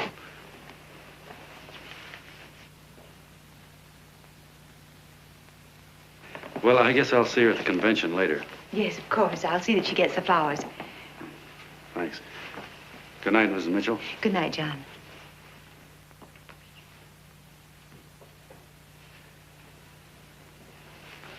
Say, Miss Mitchell, I'm kind of glad Anne isn't here.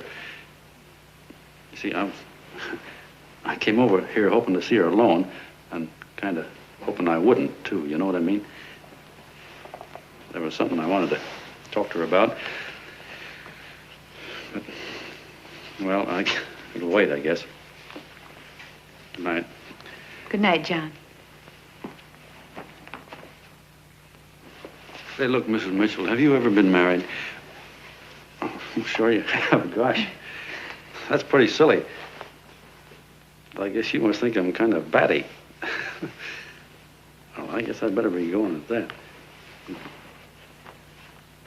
John, my husband said, I love you. Will you marry me? You did? What happened? I married him. Well, yeah, that's what I mean, see?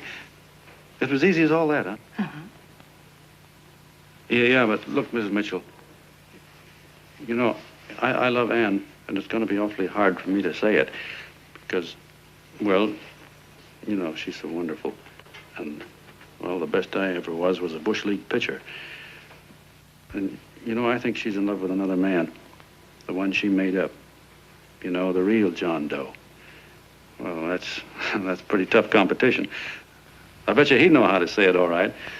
With me, I get up to it and around it and in back of it, but I never get right to it.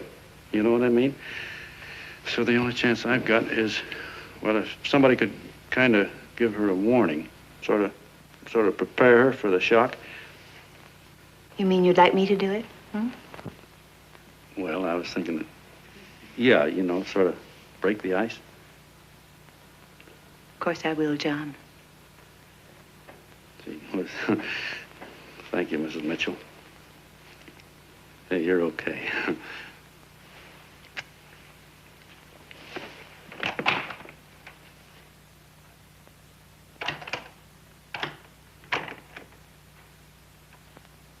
This John Doe meeting is going to be one of the biggest things that ever happened. Why, they're coming from all over. Trains, boxcars, wagons. Look out! Hello, bodyguards. Hey, had your dinner yet? No, Jeff. Oh, that's all right. Well, look, no, go ahead and have your dinner. Wait a minute, John.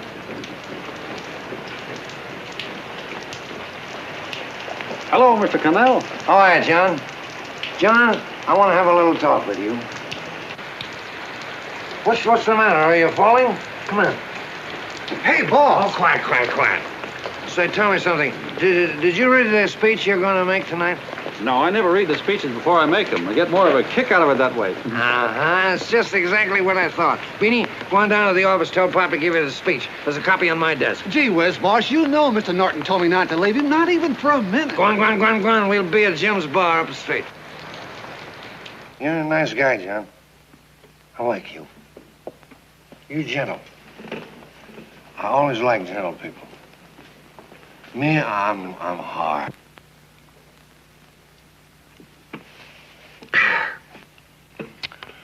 Yep, I'm hard. But you want to know something? I've got a weakness. Never guess that, would you? Well, I have. Want to know what it is? Star-Spangled Banner. Screw you, huh? Well, maybe it is, but play the Star-Spangled Banner. I'm a sucker for it. Always gets me right here.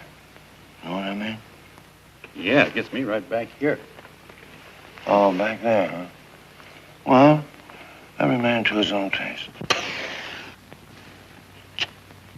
You weren't old enough. You weren't old enough for the World War, were you, Jim? No, of course not. No, you must have been just kidding. I was just ripe and raring to go. You know what my old man did when I joined up? He joined up, too. Got to be a sergeant. And here's a kick for you. We were in the same outfit. Funny, huh? Hmm?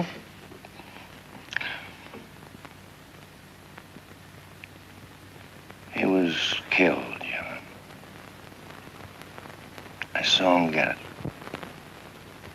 I was right there, and I saw it with my own eyes. Me, I came out without a scratch. That is, excepting my ulcers.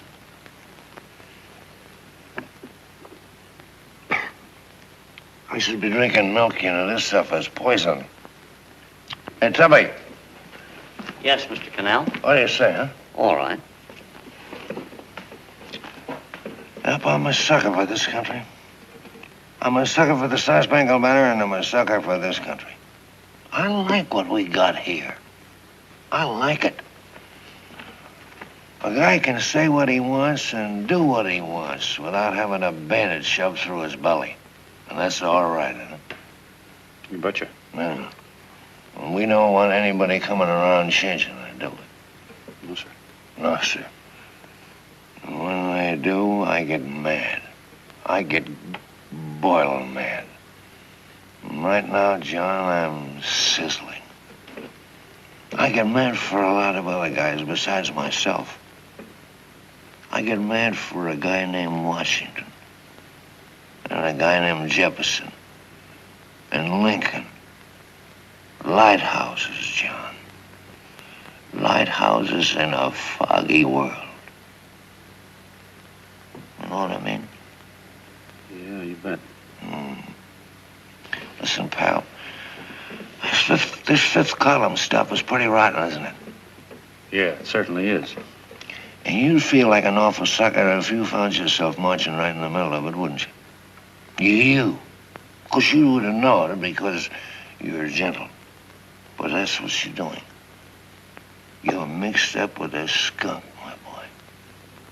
A no-good, dangerous skunk. Say, you're not talking about Mr. Norton, are you? I'm not talking about his grandfather's pet poodle. You must be wrong, Mr. Cannell. Because he's been marvelous about the John Doe clubs. Yeah? Say, you're sold on this John Doe idea, aren't you? Sure. Sure. I don't blame you. So am I. It's a beautiful miracle. A miracle that can only happen right here in the good old USA. And I think it's terrific. What do you think of that? Me, hard-boiled Cannell, and I think it's plenty terrific. All right.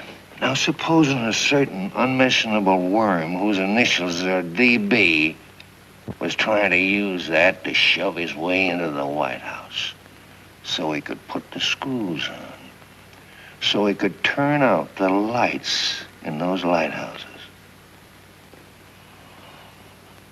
What would you say about that, huh?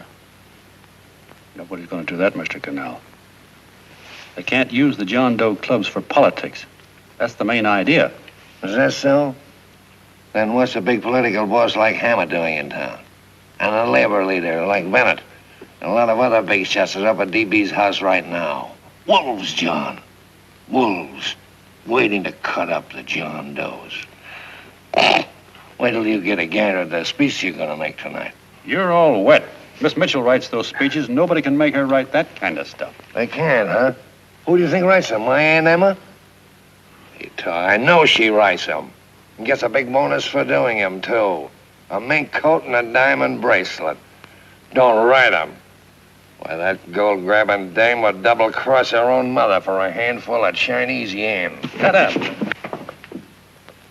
If you weren't drunk, I'd... Hey, boss. Here's the speech, boss. Hey. Go on and read it, John, and then start sucking. Hey, wait a minute, Mr. Doe.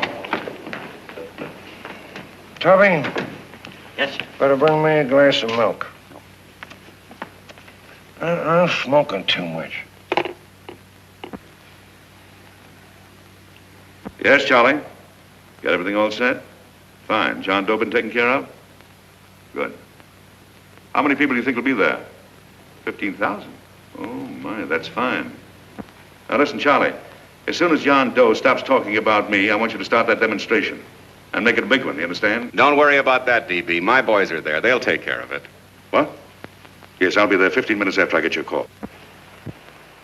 Why, Mr. Doe. Where are they? In the dining room, sir.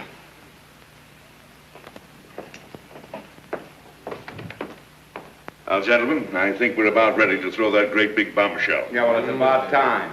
Even a conservative estimate shows that we can count on anywhere between 10 and 20 million John Doe votes. Now, add to that the labor vote that Mr. Bennett will throw in, and the votes controlled by Mr. Hammett and the rest of you gentlemen in your own territories, and nothing can stop us. As I said before, I'm with you, providing you can guarantee the John Doe vote. Don't worry about that. You can count on me on one condition. Little Bennett's got to be taken care of. Didn't I tell you that everybody in this room would be taken care of? My agreement with you gentlemen stands. I'm with you, DB, but I still think it's a very daring thing we're attempting. These are daring times, Mr. Barrington. We're coming to a new order of things. There's too much talk been going on in this country. Too many concessions have been made. What the American people need is an iron hand. You're right. That's true. You're quite right, DB. Discipline. Right. And now, may I offer a little toast to Miss Ann Mitchell, the brilliant and beautiful lady who is responsible for all this. Miss Mitchell. Mr. Norton, I'd like to talk to you alone for a minute. Oh, Miss Mitchell has something to say to us. That's fine. Say it. Hello.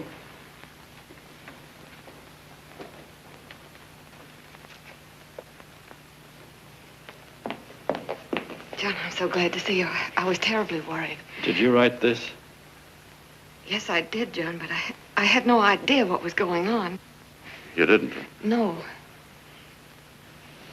That's a swell bracelet you're wearing. John, why aren't you at the convention?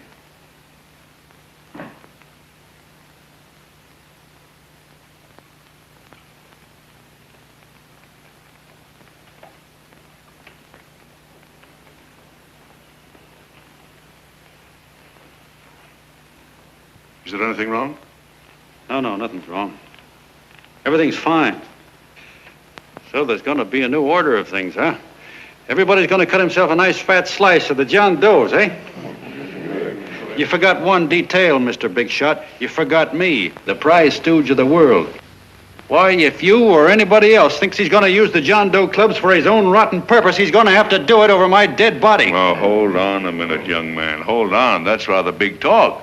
I started the John Doe clubs with my money. And I'll decide whether or not they're being properly used. No, you won't. You're through deciding anything. And what's more, I'm going down to that convention and I'm going to tell those people exactly what you and all your fine feathered friends here are trying to cook up for them. And I'm going to say it in my own words this time. Stop it, baby. You ruined us, Stevie. Wait a minute, fella. My uncle wants to talk to you. Listen to me, my son. Before you lose your head completely, may I remind you that I picked you up out of the gutter and I can throw you right back there again?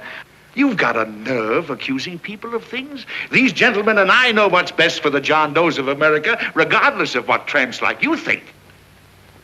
Get off that righteous horse of yours and come to your senses. You're the fake. We believe in what we're doing. You're the one that was paid the 30 pieces of silver. Have you forgotten that? Well, I haven't. You're a fake John Doe, and I can prove it. You're the big hero that's supposed to jump off tall buildings and things. Do you remember? What do you suppose your precious John Does will say when they find out that you never had any intention of doing it, that you were being paid to say so? You're lucky they didn't run you out of the country. With the newspapers and the radio stations that these gentlemen control, we can kill the John Doe movement deader than a doornail. We'll do it, too, the moment you step out of line. Now, if you still want to go to that convention and shoot your trap off, you go ahead and do it.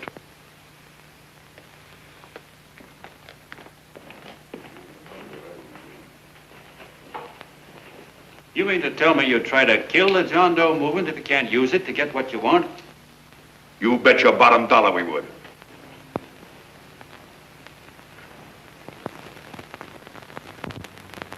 Well, that certainly is a new low. I guess I've seen everything now. You sit there back of your big cigars and think of deliberately killing an idea that's made millions of people a little bit happier. An idea that's brought thousands of them here from all over the country, by bus and by freight and jalopies and on foot, so they could pass on to each other their own simple little experiences. Why, look, I'm just a mug and I know it, but I'm beginning to understand a lot of things. Why, your type's as old as history. If you can't lay your dirty fingers on a decent idea and twist it and squeeze it and stuff it into your own pocket, you slap it down. Like dogs, if you can't eat something, you bury it. Why, this is the one worthwhile thing that's come along. People are finally finding out that the guy next door isn't a bad egg. That's simple, isn't it? And yet a thing like that's got a chance of spreading till it touches every last doggone human being in the world, and you talk about killing it. Why, when this fire dies down, what's going to be left? More misery, more hunger, and more hate. And what's to prevent that from starting all over again?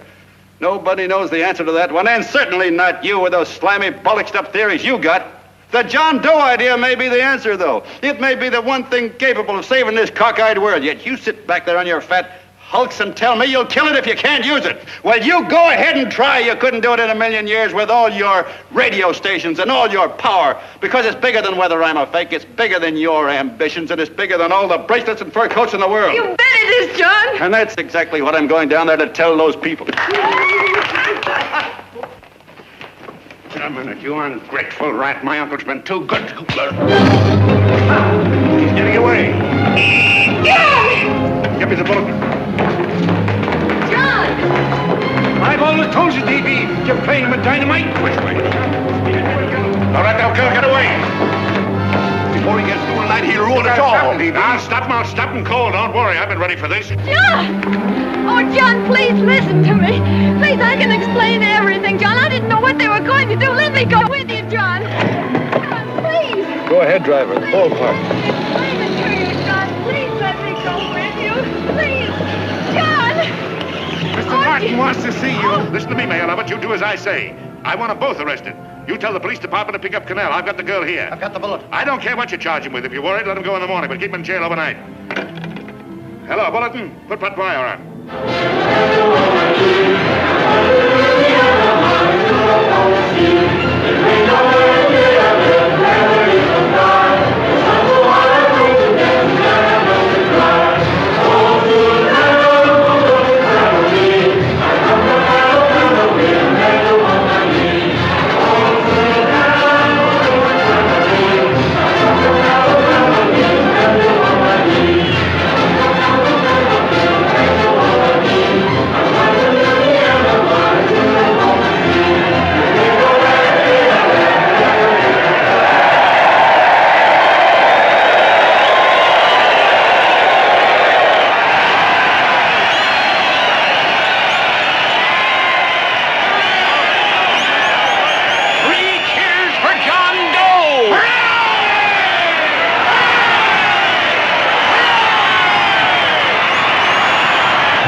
Ladies and gentlemen, let us have a moment of silent prayer for the John Does all over the world, many of whom are homeless and hungry. Rise, please. Everybody rise.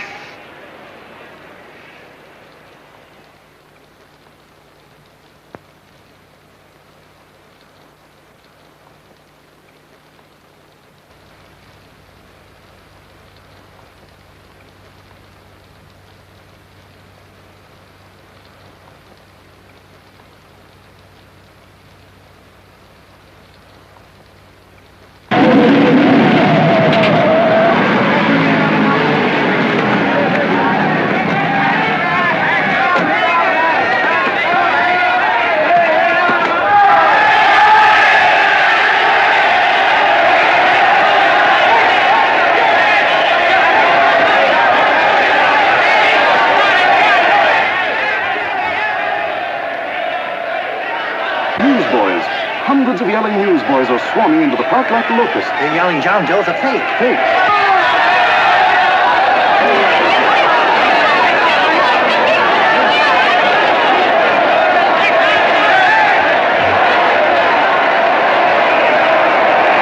Federal investigation urged by Chamber of Commerce. How could he be a fake? It must be some kind of a gag. A what? A gag. A gag.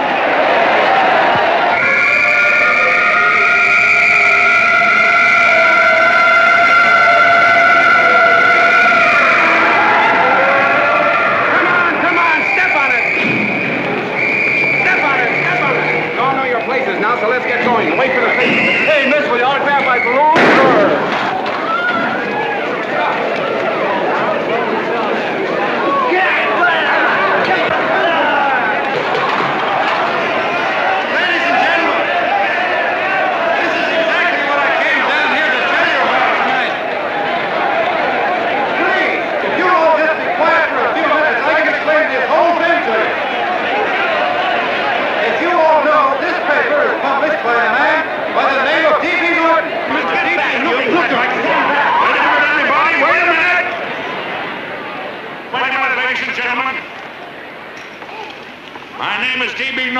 You all know me. I accuse this man of being a faker. We've been taken for a lot of suckers, and I'm the biggest of the lot. I spend a fortune backing this man in what I believe to be a sincere and worthy cause, just as you all did. And now I find out it's nothing but a cheap racket cooked up by him and two of my employees for the sole purpose of collecting dues from John Does all over the country. That's a lie. It's not a lie. Nickels and dimes to stuff into their own pockets. You can read all about it in the newspapers there. That's a lie. Listen, ladies and gentlemen, don't believe what... This man had no intention of jumping off the top of a building. He was paid to say so. Do you deny that? That's got nothing to do with it. Were you paid for it or weren't you? Yes, I was paid, but there And happened... what about the suicide note? You didn't write that either. What difference Did you write it or didn't you? No, I didn't write it. You bet your life you didn't. You look in your papers, ladies and gentlemen, and you'll find Miss Mitchell's signed confession that she was the one who wrote it. Listen, folks, it's a fact that I didn't write the letter. There, you see, he admits it. You're a fake John Doe. For what you have done to all these good people, they ought to run you out of the country. And I hope they do it.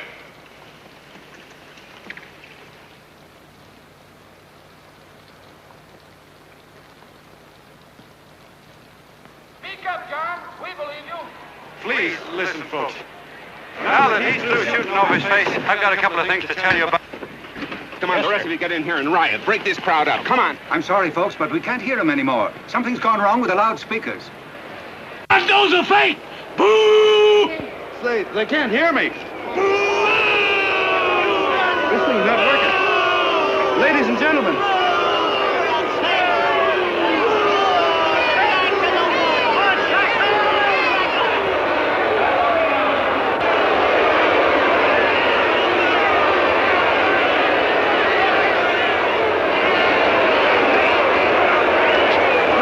This thing's bigger than whether I'm a fake. Look, Bert, you believe me, don't you? Sure, I believe you. Walking my legs off, thinking up 5,000 signatures for a phony. Well, there you are, Mr. Doe. 5,000 names asking you not to jump off any roof. It makes no difference, Bert. The idea's still good. We don't have to give up our club. Yeah, well, you can have it. They're starting to throw things. Somebody's going to get hurt. I'm afraid it'll be John Doe. Listen to that mob. I've got to go to him. All right, lady. Can't let you out. Let me go. I want to go to him. Oh, please. Please let me go. They're crucifying him. I can help him. Sorry, sister. We got orders to hold... Orders from who? Can't you see it's a framer? Oh, mother, they won't let me go. They won't let me go. Listen, folks. You gotta listen to me, everybody. Back to the jungle, you hobo! Just another racket. Stick to your clubs. We've been fed baloney so long we're getting used to it.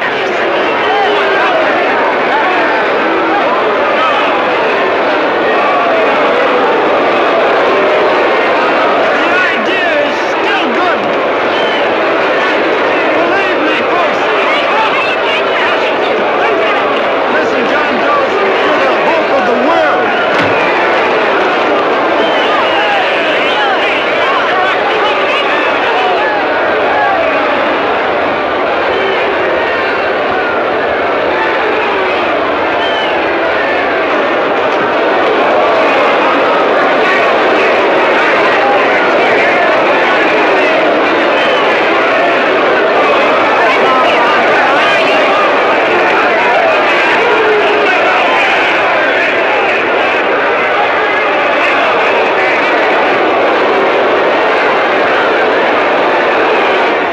Managed to get him out of the park.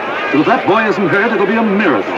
Ladies and gentlemen, this certainly looks like the end of the John Doe movement. Well, boys, you can chalk up another one to the Pontius Pilates.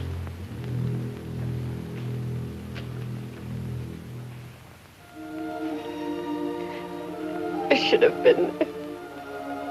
I could have helped him. He was so all alone.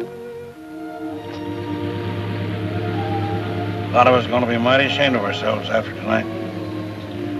We certainly didn't give that man much of a chance.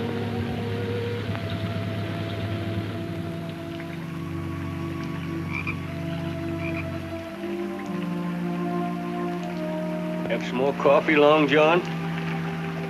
No thanks, Carl.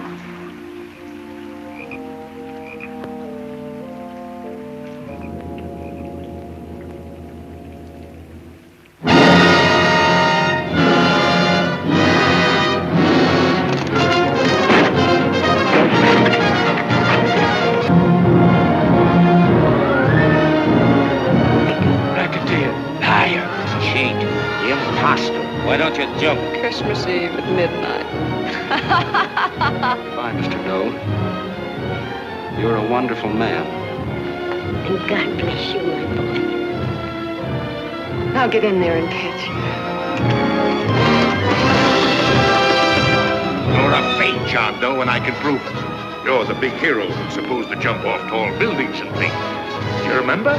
What do you suppose your precious John Does will say when they find out that you never had any intention of doing it, that you were being paid to say so? Christmas Eve at midnight.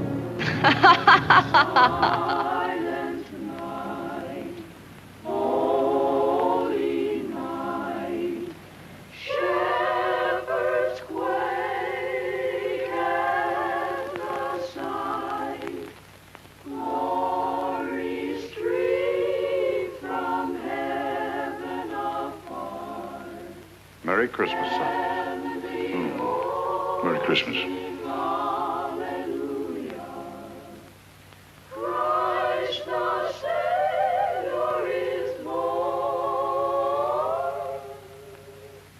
Christ the Savior is born. Thank you,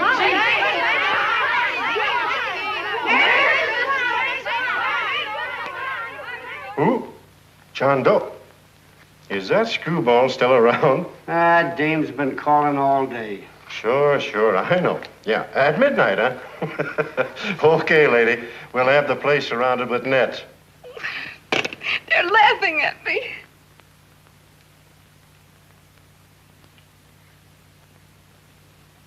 You're a sick girl, Ann. You better take it easy. Whom are you calling now? You called that number not 10 minutes ago. Hello, Mr. Cannell. Have you seen him yet? Have you... Now listen, Ann, he can't possibly get in without our seeing him. I'm watching the side door and the colonel's out front, so stop worrying. Oh. Thank you.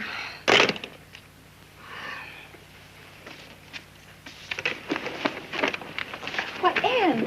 Ann, don't be foolish.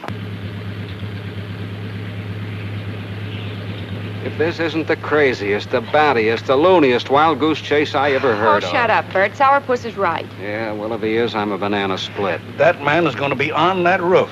Don't ask me how I know. I just know, and you know it as well as I do. Sure. I'd like to believe in fairy tales, but a guy that's a fake isn't going to jump off any roof. I don't think he was any fake, not with that face.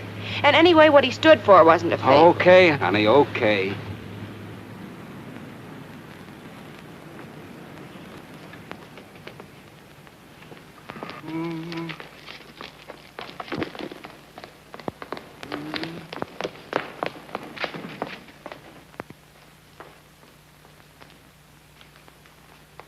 Elevators ain't running. Colonel, You shouldn't have got out of bed, miss. has he been here? No. Have you seen him? I ain't seen him for a week. Where's Cannell? He's watching the other door. Oh, you're swell. Oh. No sense in going up there. I've been here for hours. He ain't here. Let me go, will you?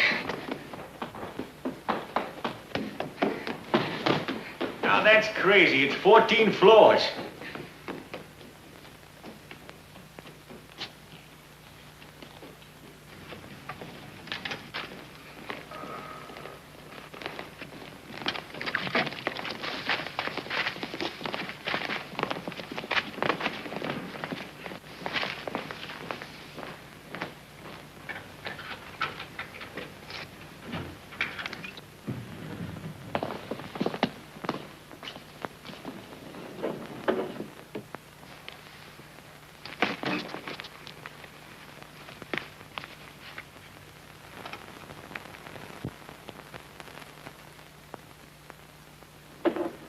far as the elevator goes.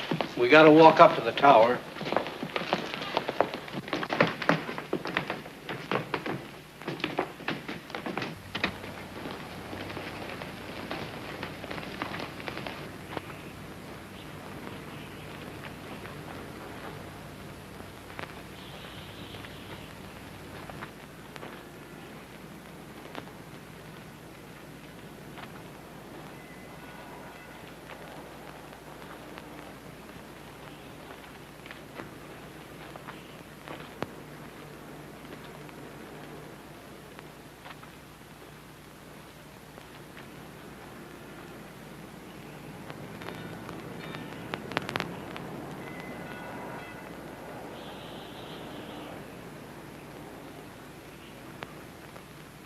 That tramp was probably full of Christmas cheer and asleep in some flop house. Let's go. I've got to decorate my tree.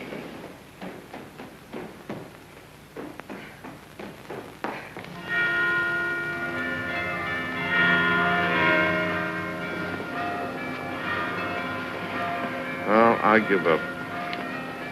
I don't know what gave us the idea that we'd attempt anything like this. I guess you're right. I'm afraid the joke's on us. Let's go. I hope nobody finds out we've been here.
I wouldn't do that if I were you, John.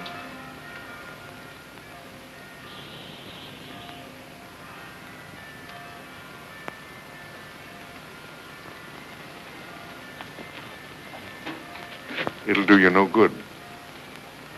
The mayor has policemen downstairs with instructions to remove all marks of identification you may have on your person.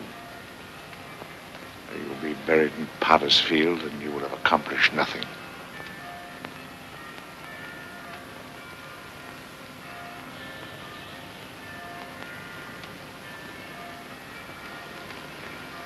I've taken care of that. I've already mailed a copy of this letter to Mr. Cannell. John, why don't you forget this foolishness? Stop right where you are, Mr. Norton, if you don't want to go overboard with me.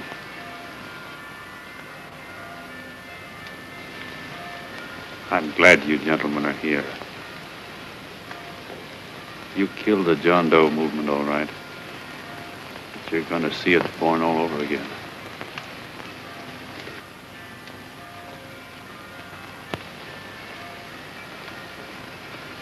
Now take a good look, Mr. Norton. John! John! Oh, John, no, I won't let you. I love you, darling. Oh, please. Please don't give up. We'll start all over again. Just you and I. It isn't too late. The John Doe movement isn't dead yet. You see, John, it isn't dead or they wouldn't be here. It's alive in them. They kept it alive by being afraid of. That's why they came up here. Oh, have been killed. It was dishonest. But we can start clean now. Just you and I. It'll grow, John, and it'll grow big because it'll be honest this time. Oh, John, if it's worth dying for, it's worth living for. Oh, please, John. Oh, please, please, God, help me. John, look at me. You want to be honest, don't you? Well, you don't have to die to keep the John Doe idea alive. Someone already died for that once. The first John Doe. And he's kept that idea alive for nearly 2,000 years. It was he who kept it alive in them. And he'll go on keeping it alive forever and always. For every John Doe movement these men kill, a new one will be born. That's why those bells are ringing, John. They're calling to us. Not to give up, but to keep on fighting, to keep on pitching. Oh, don't you see, darling? This is no time to give up. You and I, John, we... Oh, no. No, John. If you die, I want to die, too. Oh, I love you. Oh, John.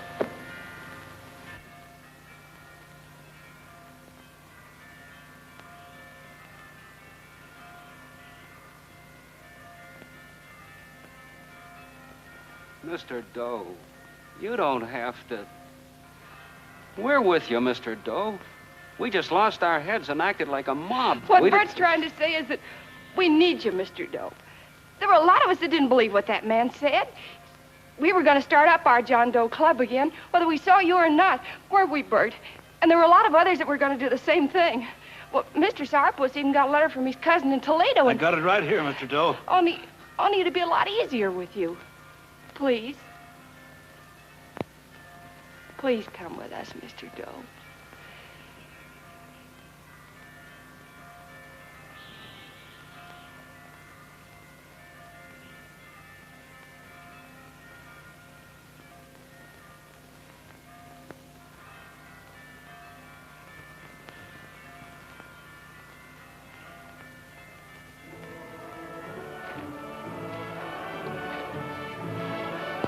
Long John. Mr. Doe. Here, we'll help you with her. She'll be all right. Mr. Doe, take her right down to the car. Right up. We got a car right down to her. They are, Norton, the people. Try and lick that.